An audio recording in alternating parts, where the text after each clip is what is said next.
Salut YouTube, tu vas bien? Ouais, c'est super. Écoute, En fait, j'avais pas prévu de recevoir quoi que ce soit aujourd'hui, absolument pas.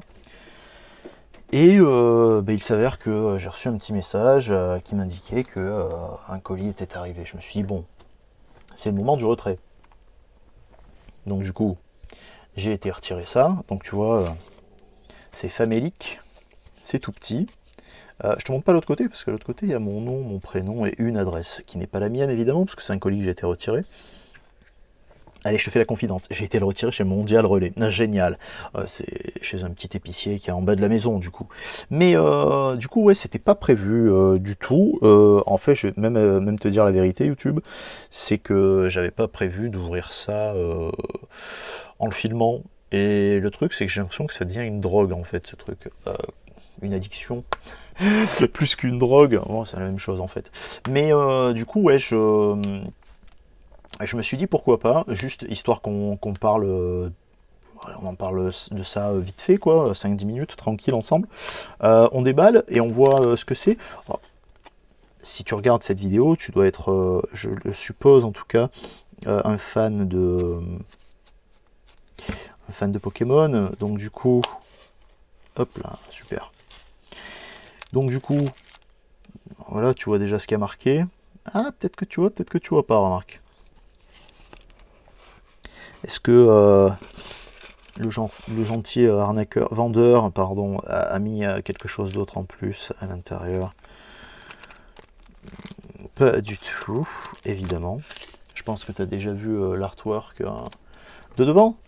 Regarde, c'est super simple. Oui, j'ai prévu ça parce que je me suis dit si ça me fait la feinte, ça c'est le cutter, si ça me fait la feinte comme tu l'as vu les deux dernières vidéos, j'arrivais pas à ouvrir les paquets. Je me dis attends, si ça continue comme ça, je vais jamais pouvoir les ouvrir. C'est les cartes qui ont été proposées. Alors, ça a été proposé d'une certaine manière parce que euh,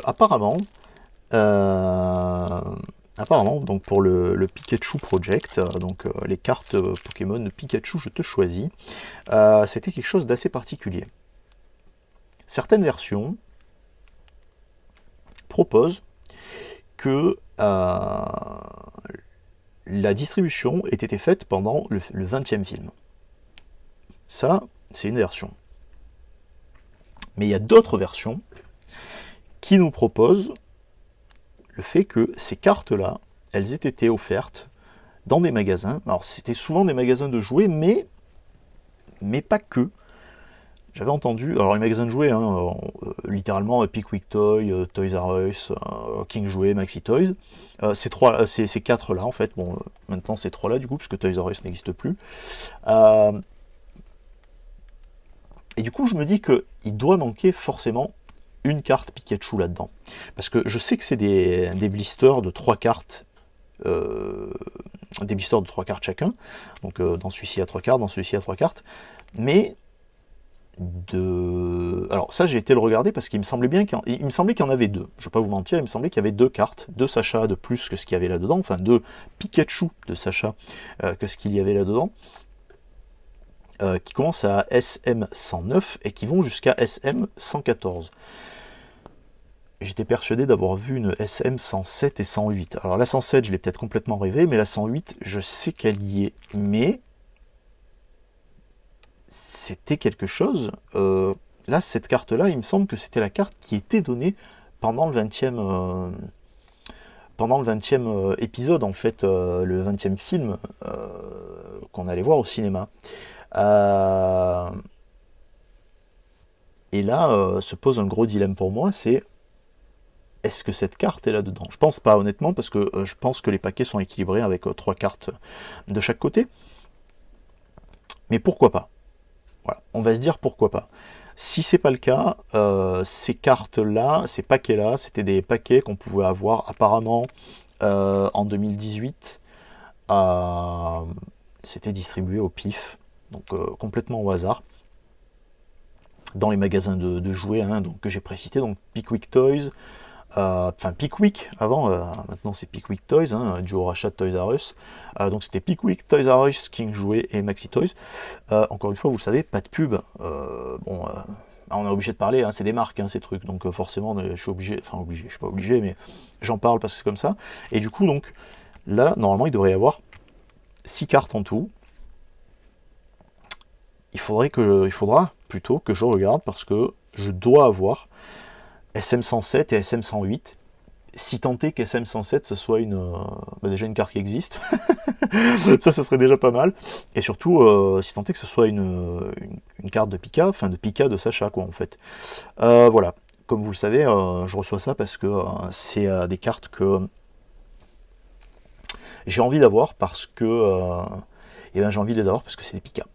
Et vous l'avez entendu auparavant, je les aime beaucoup les cartes de Pikachu. Elles me plaisent parce que c'est au-delà du fait de la mascotte, au-delà du fait que ce soit le personnage, enfin le Pokémon, j'allais dire, central aux aventures, parce que c'est vrai que voilà, c'est l'acolyte de Sacha, mais c'est pas le fait que ce soit que l'acolyte de Sacha, c'est surtout parce que c'est aussi une véritable mascotte en fait. Ouais, qui est proposée en fait aux gens qui ne connaissent pas, parce qu'après ce qu'il faut toujours aussi comprendre, c'est que c'est une marque en fait. Pokémon, c'est une marque. Pikachu, c'est devenu l'emblème. Ouais, l'emblème en fait. Les gens connaissent. Les gens qui ne connaissent pas Pokémon connaissent d'abord Pikachu. Après, Sacha, c'est plus anecdotique quoi, en fait. Hein, ils en connaissent quelques-uns comme ça, mais bon, le Pika en premier quoi. Et là, c'est vrai que moi, j'ai une affection particulière pour Pika. Enfin, j'ai des petites. J'ai une vieille figurine. Enfin, une figurine. Hop là. Un vieux gacha. Est-ce qu'il est estampillé daté pour voir?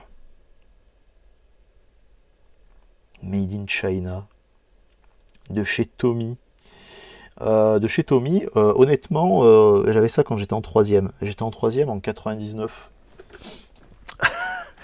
Voilà, donc je pense que vous avez compris, hein, donc c'est pas hier. Et ce Pika, j'en ai un autre. Hop là, pareil que j'ai à portée de main. Il date pas d'hier ces trucs-là. Celui-là est tout mou.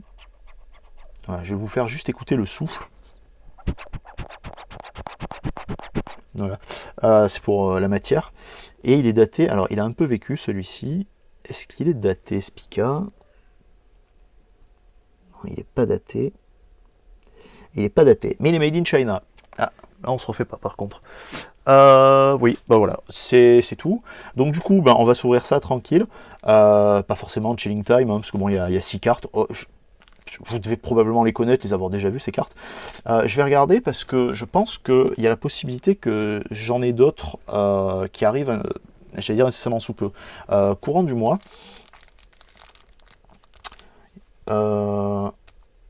Est-ce qu'on en fait gagner? Je sais pas si j'en fais gagner justement, c'est ça le truc.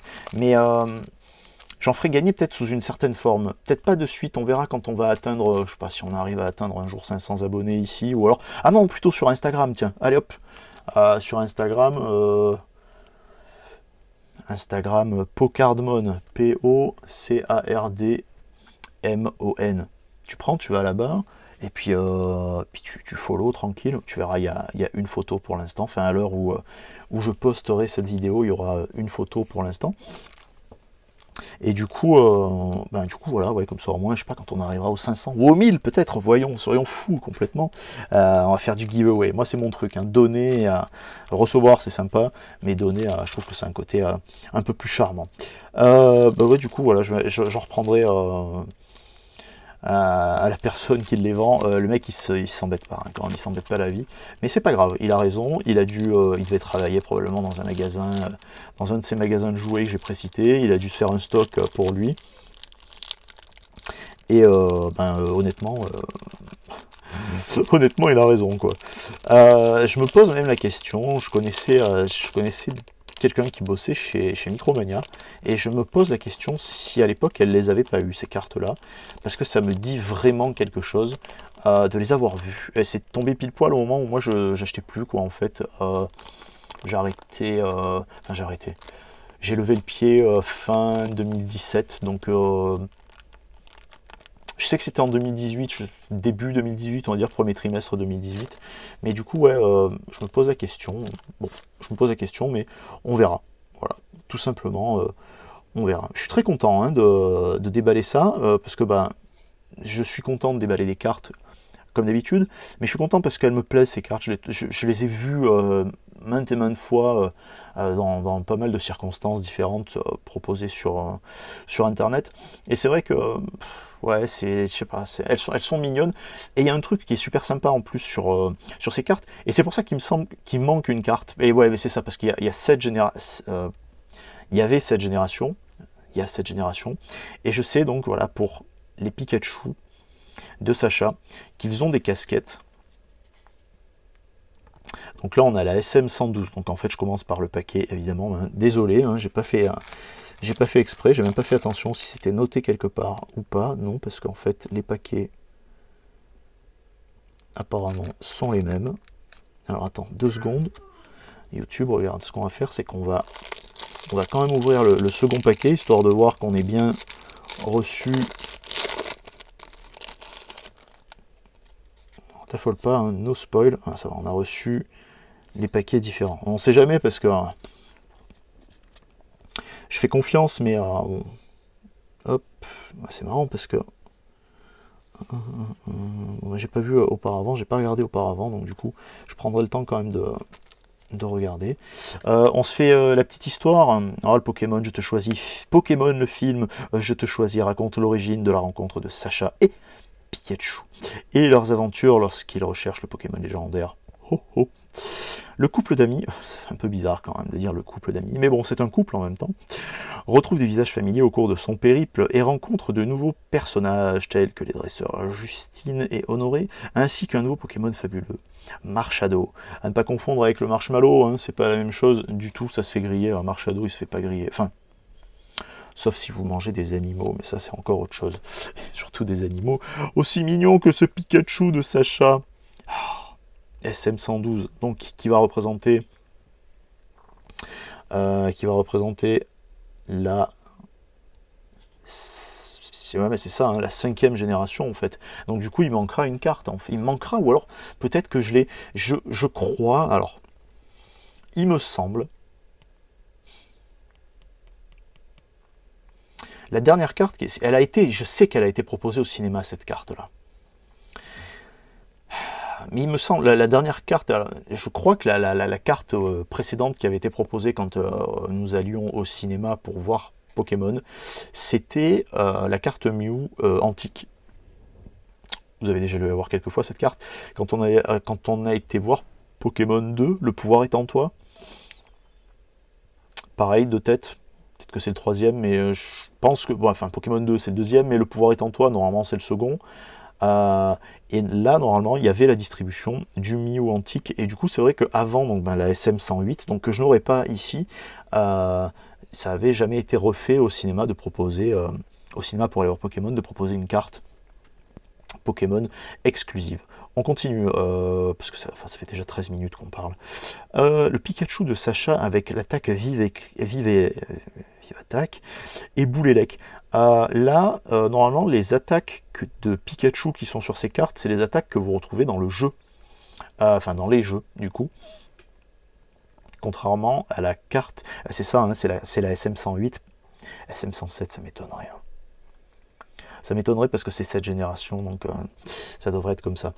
Donc il est tellement mignon, c'est terrible. C'est terrible. Autant de mignonnerie dans une si petite souris, c'est fumant. Là, c'est pareil.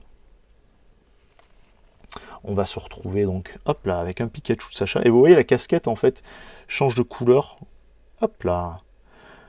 Et la pose aussi, hein, la posture du Pika change aussi à chaque fois. Je prédis un bon avenir à ces cartes. Là, je prédis un bon avenir à ces cartes pour... Il faut se le dire, il faut être honnête, hein, et on va être très sporadique là-dessus. Sur du placement et de l'investissement, je suis assez convaincu que quand il sera plus difficile de les trouver, parce qu'à un moment donné il va être beaucoup plus difficile de les trouver, ces cartes là elles vont avoir un cachet particulier. Alors qu'elles soient gradées ou pas importera peu, ce qui importera comme à l'accoutumée, ce sera leur état de conservation, ce sera leur état de coupe et de découpe, mais puis l'état d'impression, etc., etc. Mais je pense que ces cartes-là, comme peu de cartes promo, j'allais dire comme beaucoup de cartes promo, celui-ci il a que de fer et tonnerre, et le précédent, pardon, il avait que de fer et fatal foudre. Rarement les gens pensent, enfin rarement, plutôt souvent les gens disent ah oui mais c'est des cartes promo, tout le monde les a eues. Moi je connais pas mal de gens qui ont des cartes promo, mais si vous voyez l'état dans lequel les cartes sont, c'est désespérant et c'est à pleurer. Parce que en fait ils ont l'impression que c'est des cartes qu'ils n'ont pas achetées, alors que justement on l'a vu, enfin là on l'a vu précédemment avec le Ramolos et le Psychoquack GX. C'est des cartes promo, c'est vrai, c'est des cartes donc, qui sont exclusives en plus, là en l'occurrence, pour la Ramolos et Psycho GX, donc à ce pack-là, à ce coffret-là. Évidemment que tous les gens qui vont acheter ce pack vont avoir cette carte, mais tout le monde n'en prendra pas forcément soin de la même manière. Et je pense que ces cartes-là, elles ont un intérêt, et là il faut être, donc encore une fois, donc je reviens sur ce mot-là, mais complètement sporadique, elles auront un intérêt sur le fait que dans quelques temps, ceux qui auront les cartes qui seront alors les mieux gradées et ou les mieux conservées auront un intérêt donc aussi bien financier ou voire même à l'échange, parce qu'il y a beaucoup de gens qui préfèrent faire de l'échange plutôt que de faire de la plus-value financière sur ces objets-là. Et du coup, c'est vrai qu'à l'échange, eh bien, ces cartes-là auront une plus-value, une valeur particulière, justement parce que elles n'auront été distribuées que dans certains endroits. Et du coup, quand vous aurez hop là, la petite étoile promo ici de 2017, hein, vous voyez, la petite étoile, la Black Star ici promo, elle aura potentiellement une valeur différente. Aux États-Unis, on voit beaucoup ça, hein, où ils n'ont pas peur de faire grader les cartes promo. Ah, je l'adore. Donc on avait Que de Fer et Boulélec, on a Hâte et Fatal Foudre. Et oui, je disais donc aux États-Unis, ils n'ont pas peur hein, de faire grader certaines cartes promo. Alors ils les font peut-être pas toutes gradées. Je l'adore celui-ci.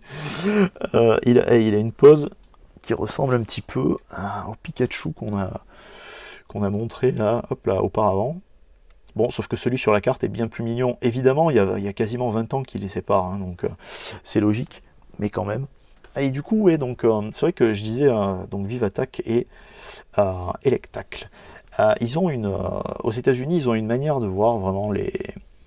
Il y a un marché de la carte de manière générale. Il n'y a pas que les cartes Pokémon, mais il y a un marché de la carte sportive qui est qui a toujours été très développé. La carte sportive et la carte aussi. On va déplacer un petit peu, hop là. Et la carte aussi de catch. Et du coup, ils ont cette culture-là. Nous, on récupère cette culture un peu, j'allais dire, à rebours. Pas en retard, enfin en retard, mais on n'est pas en retard là-dessus parce qu'on a déjà une entreprise qui propose ça en France, donc c'est plutôt cool, c'est plutôt sympa. Mais je pense que à court terme même, je ne vais pas dire qu'à moyen terme, mais je pense qu'à court terme, les cartes promo qui auront un bel emballage, ou qui seront encore dans les scellés, donc comme on les a ici, pourront avoir un intérêt particulier. Allez, au moins pour l'échange. Pour la valeur financière, c'est sûr. On est en 2021. L'année 2020 pour Pokémon, ça a été complètement une folie. Moi, je dis tant mieux. Bon, après, pas tout le monde est d'accord là-dessus. Et là, début 2021, vous avez vu le Dark Blastoise test print. Donc pas misprint, hein, mais test print, donc avec le dos blanc qui s'est vendu 360 ou 380 000 $, c'est ça 361 000 $, il me semble. Je vous fais ça de tête. Gradé par CGC. En Floride, c'est des gradeurs américains donc, qui sont positionnés en Floride. Et alors évidemment, ça fait l'envie, bon, faut pas, c'est le miroir aux alouettes, on y croit, on n'y croit pas, mais il y a quand même des gens qui choisissent d'avoir ce genre d'objet pour investir de l'argent, et c'est plutôt, moi ça me semble être quelque chose de plutôt intéressant. Moi j'ai jamais collectionné ça pour faire de l'argent à proprement parler, puisque j'étais un adolescent quand je collectionnais ça, enfin quand j'avais commencé à ouvrir ces paquets-là, mais quand on arrive au bout du compte, on se rend compte que aujourd'hui, il y a une certaine catégorie de personnes qui sont prêts à dépenser, alors pas forcément des fortunes, mais à dépenser un petit peu d'argent et d'autres à en faire pour pouvoir avoir un intérêt, de retour sur investissement, si tant est qu'ils aient pris ça comme un investissement au départ. Moi, je trouve que c'est plutôt intéressant, quoi. Voilà. C'est tout pour maintenant, pour aujourd'hui. Je suis désolé, déballer 6 cartes et faire une vidéo qui dure 20 minutes. J'espère que ce n'aura pas été 20 minutes qui auront été perdues pour vous. Je vous souhaite une heureuse journée. ou une très bonne soirée.